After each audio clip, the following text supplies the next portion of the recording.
So over the last few years, employee stock options or ESOPs are being used as powerful compensation tool by companies, particularly startups, to achieve multiple objectives.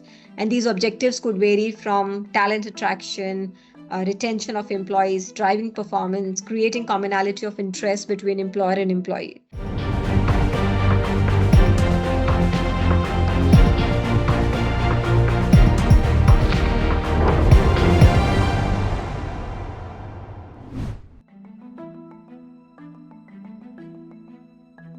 From a tax perspective, ESOPs are taxable at two stages. The first stage is it is taxed at the time of allotment of transfer of shares to the employee on exercise.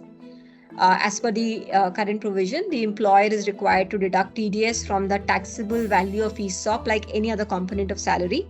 And the taxable value is the fair market value of the share on the date of exercise less the exercise price.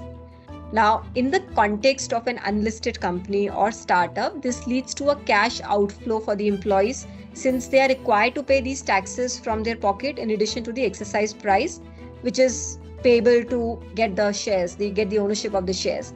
And there is no real liquidity from an employee standpoint at that point in time because these are shares of an unlisted entity and there is no ready market available for them to sell the shares.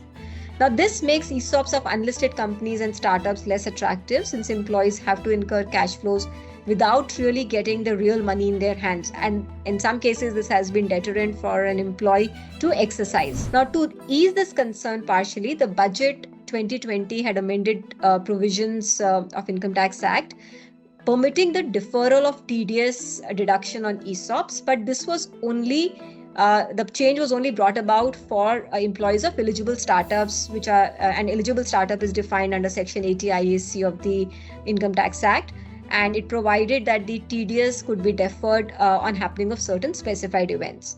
Now, the industry is expecting that this is not just a problem for eligible startups. This problem is for all the unlisted companies, that the upcoming budget will extend the benefit of TDS deferral of ESOPs to all unlisted companies and not just to eligible startups, since the same problem applies to all of them. And this will encourage the adoption of ESOPs in unlisted company scenario.